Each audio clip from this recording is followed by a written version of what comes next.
Hello, Pete Lockett here. Instalment 2 of our little look at the basic building blocks of technique on the Cajon.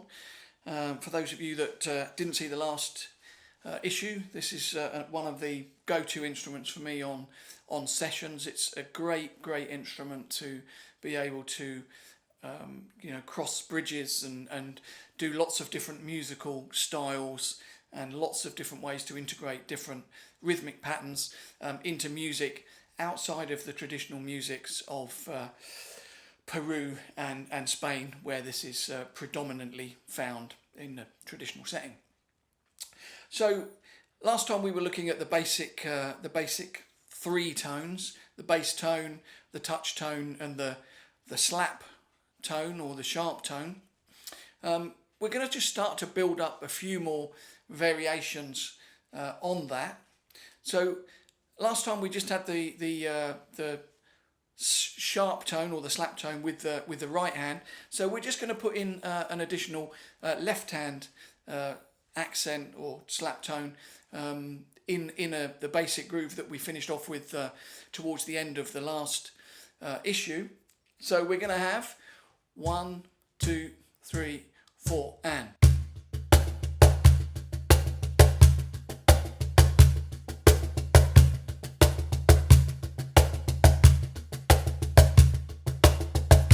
All right, left, right, left, right, left, right, left.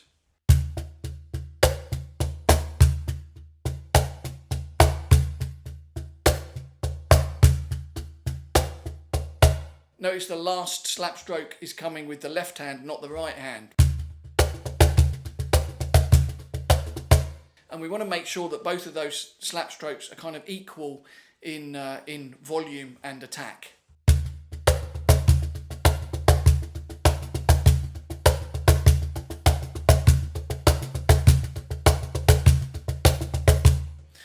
Now, example 2, we had one additional slap stroke in there. And notice how much it changes the feel of the groove.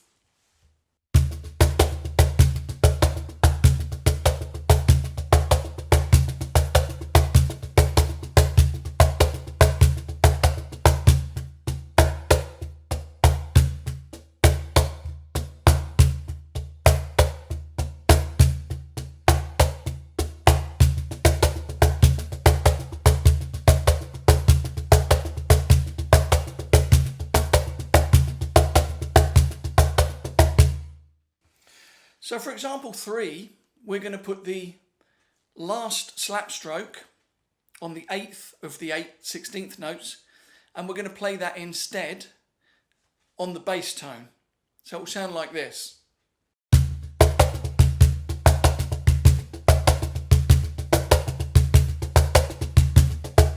Now both hands have to come in to get the bass tone feeling even.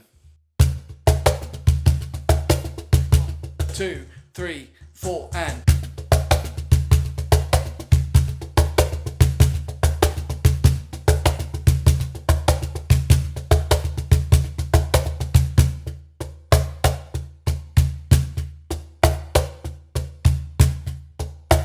Still right, left, right, left, right, left, right, left.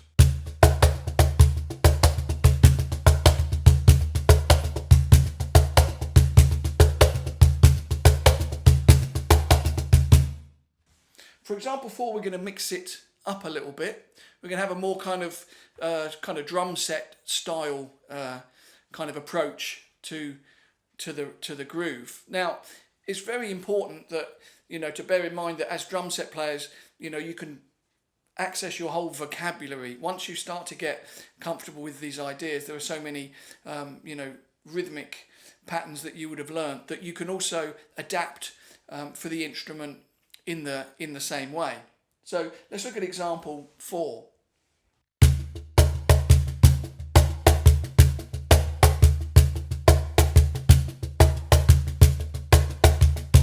2, 3, 4.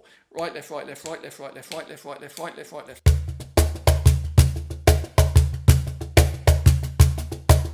So with this one, all of the bass tones are played with the right hand and all of the slap tones with the left hand.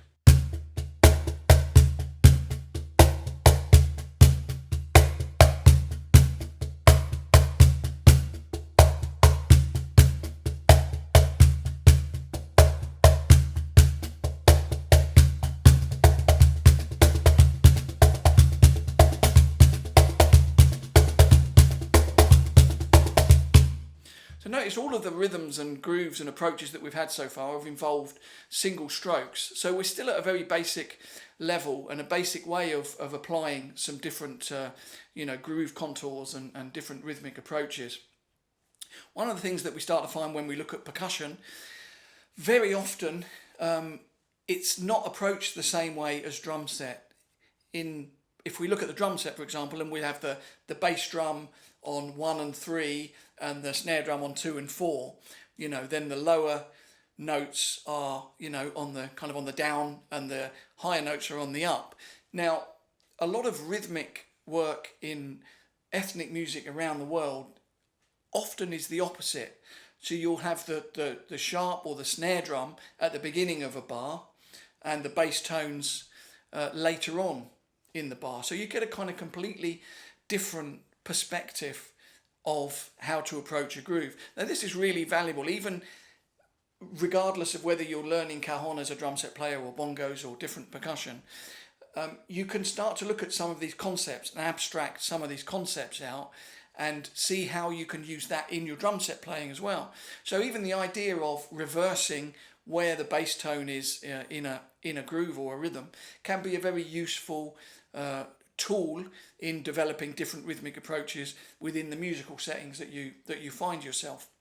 So this is example 5, and notice that the bass tone is not on the downbeat. 1, 2, 3, 4, and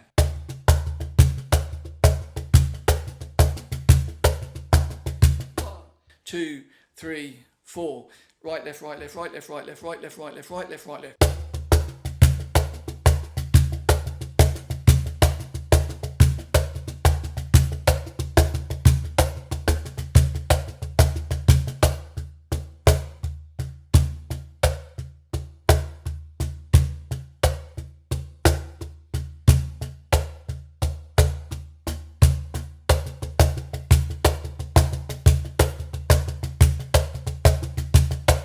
Or we can add an extra bass drum in there. So if we look at example 6, we've got an extra bass tone.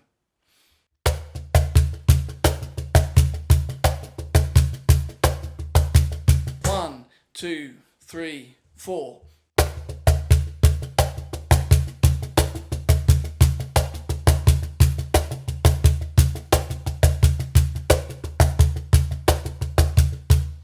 Another thing that happens very often with different percussions around the world is a lot of the grooves are played with a little bit of a lilt.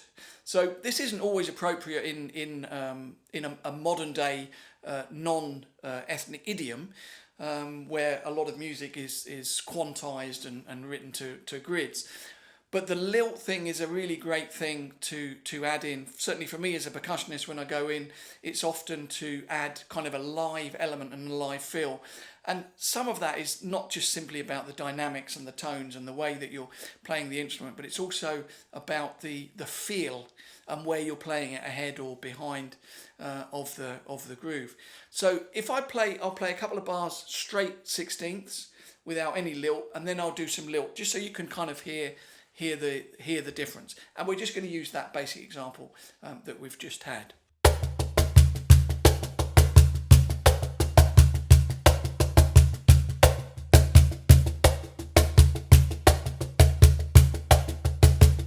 And here it's kind of got like a lazy kind of lolloping sort of feel, but often that will work really well with different musical settings. So this combination of rhythm is very common all around the world. This basic division of 3-3-2, which is what we had in example 5. 3 1 2 3 1 2 1 2 3 1 2 3 1 2 1 2 3 1 2 3 1 2.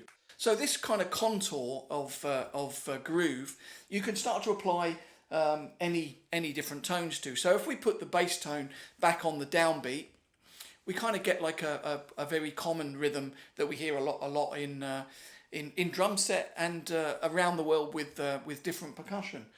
So this is example 7. 1 2 3 4.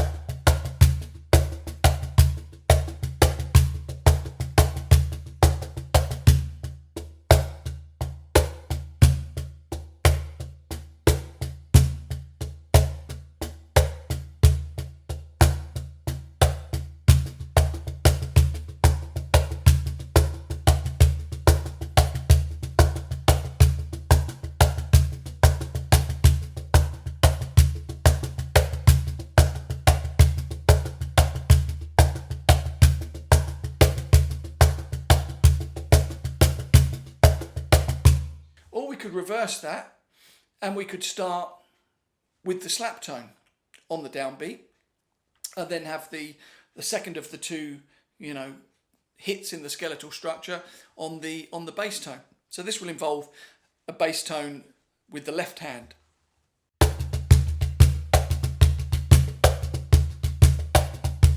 We're still right, left, right, left, right, left, right, left.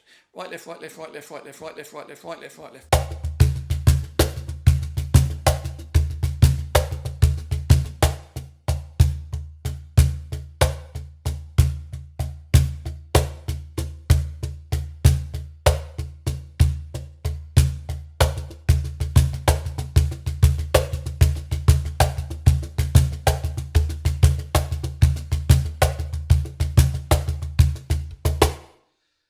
Now, with a lot of these grooves, we've only been looking at right, left as a sticking combination. Of course, we could do the same as we do on drum set. We can have different sticking configurations or hand combinations, whatever you want to call it. So this could equally be, instead of right, left, right, left, right, left, right, left, could be right, left, left, right, left, left, right, left, right, left, left, right, left, left, right, left.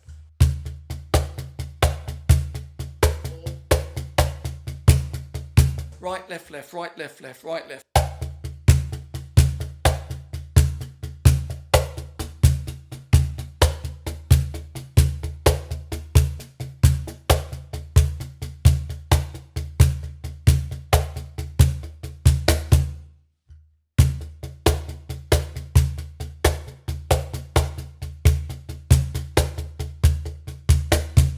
And you can combine any configuration with the right hand, doing either a bass tone or a slap tone, whilst the left hand does only the ghost notes or the touch strokes.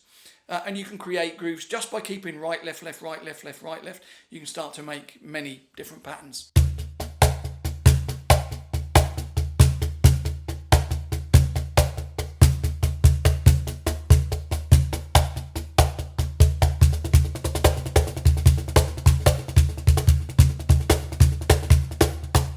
You can put any different combinations together. Now, that's kind of it for the examples, but I just want to talk a little bit about concepts as well. So we've looked at what we can do with just single strokes, for example, on the Cajon. There's a whole myriad of possibilities. We can also use different rudiments such as paradiddles, and we can go on to split hand technique and many different things to do you know, loads and loads of variations on techniques and rhythms with the instrument. So I'm just going to show you a little bit just with improvising on a couple of these things. So I'll start just with single strokes. So I'm just going to play only using single strokes so you can see how, you know, some of that can be applied to the instrument in different ways.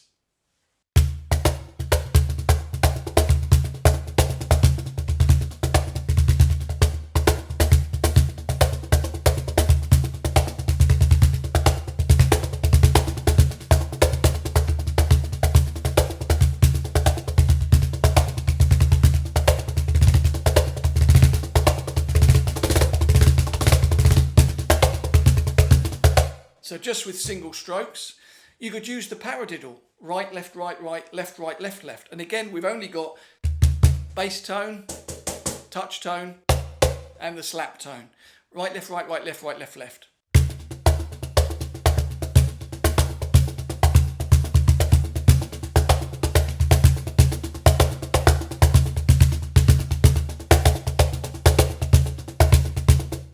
Or you could use the paradiddle shifted off by 1/16, right, left, left, right, left, right, right, left.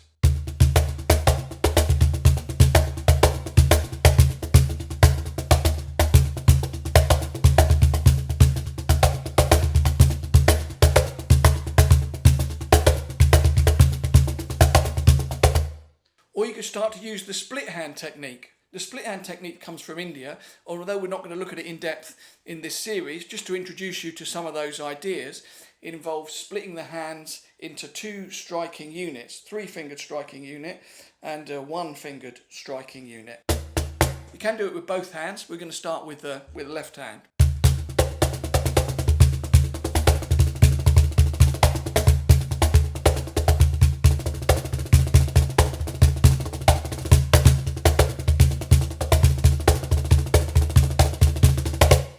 Or with the right hand. 3-1.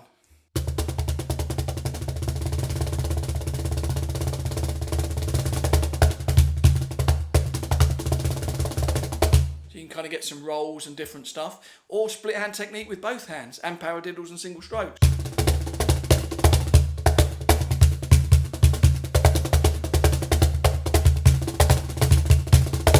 So lots of amazing things to discover on this instrument if you choose to look further. If you look at the examples and the stuff we've had, you've got a good building block to be able to get some basics down. And, you know, why don't you try it out with, you know, a singer-songwriter or someone that you're working with, or one of your own recording projects at home. It's a brilliant instrument. I'd really highly recommend spending some time with it and getting some stuff down with it. So I hope to see you soon. And don't forget to email me at pete@dum.com if you've got any questions.